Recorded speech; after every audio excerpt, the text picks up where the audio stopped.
네, 오늘은 사무엘상 15장을 보도록 하겠습니다. 15장은 35절까지 있는데 전체적으로 좀 살펴보도록 하겠습니다.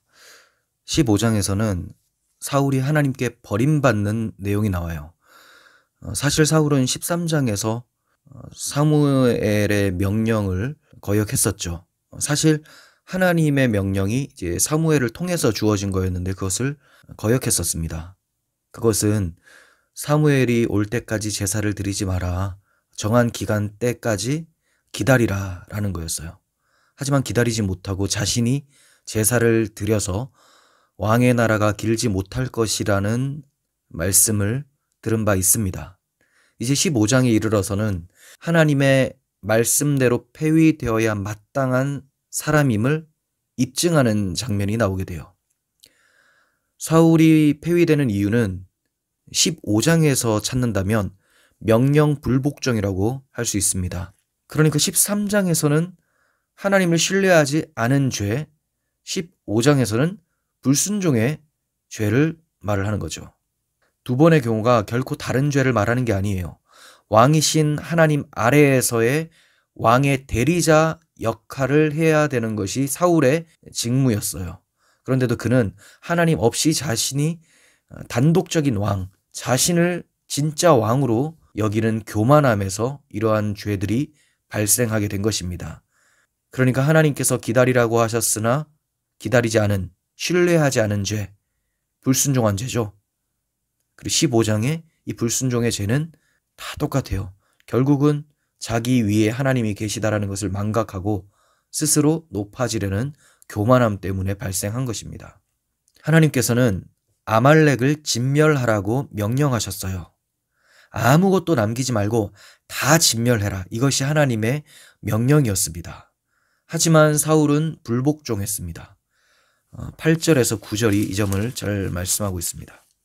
아말렉 사람의 왕 아각을 사로잡고 칼날로 그의 모든 백성을 진멸하였으되 사울과 백성이 아각과 그의 양과 소의 가장 좋은 것 또는 기름진 것, 어린 양과 모든 좋은 것을 남기고 진멸하기를 즐겨 아니하고 가치 없고 하찮은 것은 진멸하니라.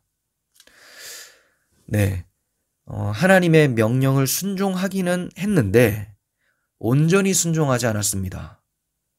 다 진멸하라는 것이 하나님의 명령이었는데 자기가 생각할 때 이건 좀 괜찮은 것 같은데 하면 남겨두고 이건 하찮은 거다라고 하면 진멸해버렸습니다. 그러니까 99개를 순종했으나 하나를 순종하지 않으면 99개도 순종하지 않은 것이 되어지는 거예요. 완전한 순종이 아니면 하나도 순종한 것이 아니게 됩니다. 이런 사울에 대한 하나님의 마음을 사무엘에게 말씀하십니다. 11절 보시면 내가 사울을 왕으로 세운 것을 후회하노니 그가 돌이켜서 나를 따르지 아니하며 내 명령을 행하지 아니하였음이니라 하신지라. 하나님께서는 사울을 세우신 것을 후회하셨습니다. 그런데 사울은 이러한 하나님의 후회하심도 모른 채 자기를 위하여 기념비를 세우고 있었어요. 12절에 나옵니다. 자기를 위하여 기념비를 세웠다. 하나님의 나라와 그의 의를 위해서가 아니라 자기를 위하여 기념비를 세웠던 것이죠. 자기 영광을 위해서.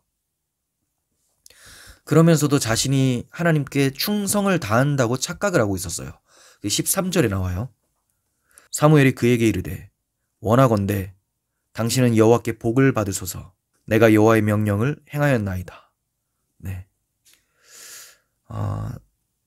분명히 하나님의 명령을 어겼기 때문에 하나님께서는 후회하시고 저를 폐위하시기로 하셨는데 사울은 자기가 하나님의 명령을 잘 순종한다고 착각을 하고 있죠. 이런 모습을 통해서 특히 주의 일을 감당하는 목회자들은 자신이 잘못하고 있음에도 불구하고 이것이 여호와를 위한 일이다. 내가 여호와께 충성을 다하고 있다. 라고 착각하지 않는지 돌아봐야 되겠습니다. 성도님들도 마찬가지죠. 내가 열심히 하고 있는 이것이 과연 여호와께 순종하고 있는 것인가? 그리고 9개는 순종했지만 하나를 순종하지 않고 있다면 그 하나 때문에 9가지의 순종도 거짓되고 그 마음의 불순한 의도로 순종하는 척 했다는 것이 우리에게 발견되어져야 된다고 생각이 됩니다. 여호와의 명령을 행하였다고 말한 사울에게 사무엘이 말씀을 합니다. 그러면 내 귀에 들려오는 이 양의 소리와 소의 소리가 어찌 됨입니까? 지금 당신은 여호와의 명령에 순종했다고 하는데 여전히 내 귀에는 양의 울음소리와 소의 울음소리가 들리고 있습니다. 그러자 사울이 대답해요. 그것은 무리가 아말렉 사람에게서 끌어온 것인데 백성이 하나님 여호와께 제사하려고 양들과 소들 중에서 가장 좋은 것을 남긴 것입니다. 그 외에는 우리가 다 진멸했습니다. 이렇게 15절에서 말씀을 하고 있어요. 이뿐 아니라 또다시 자신이 여호와의 말씀대로 행했다고 하면서 말같지도 않은 변명을 반복합니다. 20절에서 21절 봅니다. 나는 실로 여호와의 목소리를 청종하여 여호와께서 보내신 길로 가서 아말렉 왕 아각을 끌어왔고 아말렉 사람들을 진멸하였으나 다만 백성이 그 마땅히 멸할 것들 중에서 가장 좋은 것으로 길갈에서 당신의 하나님 여호와께 제사하려고 양과 소를 끌어왔나이다. 이렇게 변명을 하죠. 사울은 왕으로서 자신의 책임을 2번씩이나 백성들에게 전가하고 있습니다. 그리고 이러한 짓을 한 이유가 하나님께 제사하기 위함이라고 말을 하고 있습니다. 그러자 사무엘은 하나님을 섬기는 데 있어서 매우 중요한 점을 말씀해줘요. 22절에서 23절에 나옵니다.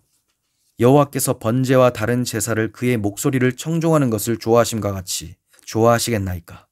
순종이 제사보다 낫고 듣는 것이 수양의 기름보다 나으니 이는 거역하는 것은 점치는 죄와 같고 완고한 것은 사신 우상에게 절하는 죄와 같음이라. 왕이 여호와의 말씀을 버렸으므로 여호와께서도 왕을 버려 왕이 되지 못하게 하셨나이다. 중요한 것이 뭐냐? 번제를 드리는 거, 제사 드리는 거 좋다 이거예요. 그런데 그 제사보다 더 중요한 것이 여호와의 말씀, 여호와의 뜻에 순종하는 것이죠. 번제를 드리는 것도 이 번제를 통해서 여호와의 뜻을 이루시기 위함이죠. 바로 오실 예수 그리스도를 바라보게 하시는 하나님의 뜻을 이루도록 하기 위함이었어요. 그런데 그 의미는 모르고 하나님의 뜻에 순종하는 것은 뒷전으로 하고 제사만 드리면 하나님이 기뻐하시겠지.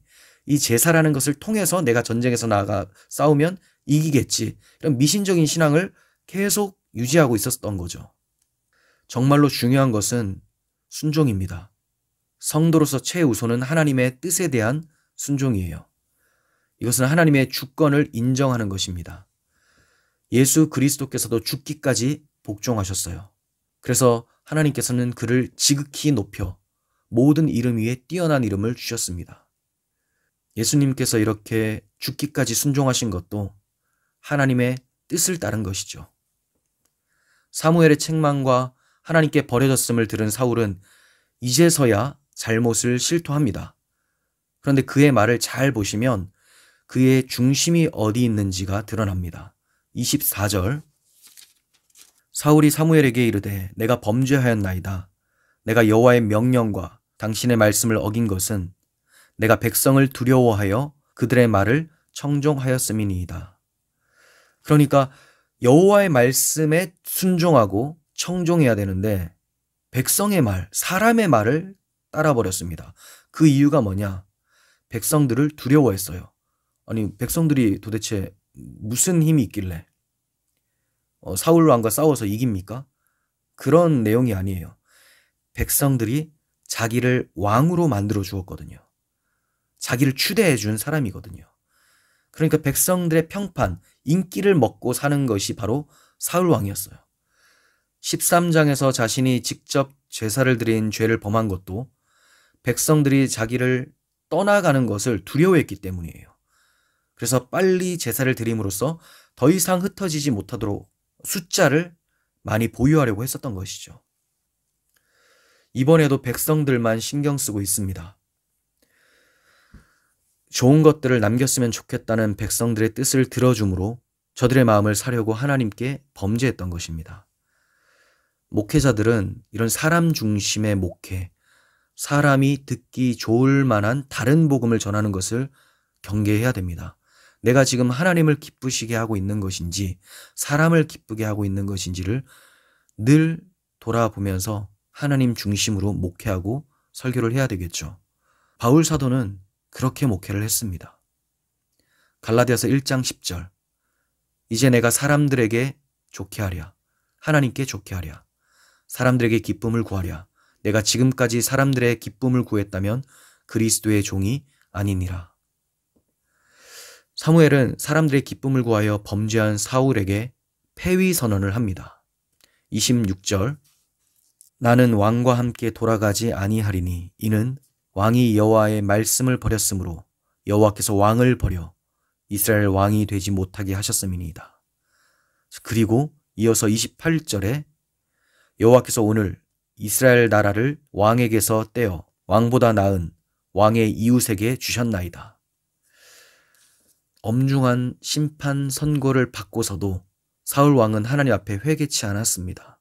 계속해서 백성들의 평가만 신경 쓰면서 인기를 얻고 싶어 했습니다. 자신을 왕으로 만들어준 사람들이기 때문에 저들의 평가만을 중요하게 여겼었던 거예요. 이러한 그의 사람 중심의 가치관은 사무엘에게 간청하는 30절에도 잘 나타나고 있습니다. 30절 내가 범죄하였을지라도 이제 청하옵나니 내 백성의 장로들 앞과 이스라엘 앞에서 나를 높이사 나와 함께 돌아가서 내가 당신의 하나님 여호와께 경배하게 하소서. 자, 그러니까 지금 사울의 초점이 무엇입니까? 당신이 나와 함께 돌아가 준다면 아직까지 하나님이 나를 신뢰하고 있다라는 것으로 사람들이 알 것이고 그렇게 된다면 사람들이 나를 여전히 존경하고 따르지 않겠습니까? 그러니 제발 사람들 앞에서 장로들 앞에서 나를 높여주세요. 내 명예를 실추시키지 말아주세요.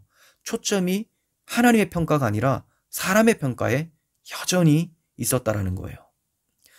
여러분 우리가 이 15장을 통해서 과연 나는 누구의 눈을 의식하고 있는지 나의 마음은 어디를 향하고 있는지 확인해 보았으면 좋겠습니다. 누구의 평가가 여러분들을 살게 합니까? 하나님의 평가입니다. 하나님 앞에 우리의 의로 설 수 없습니다.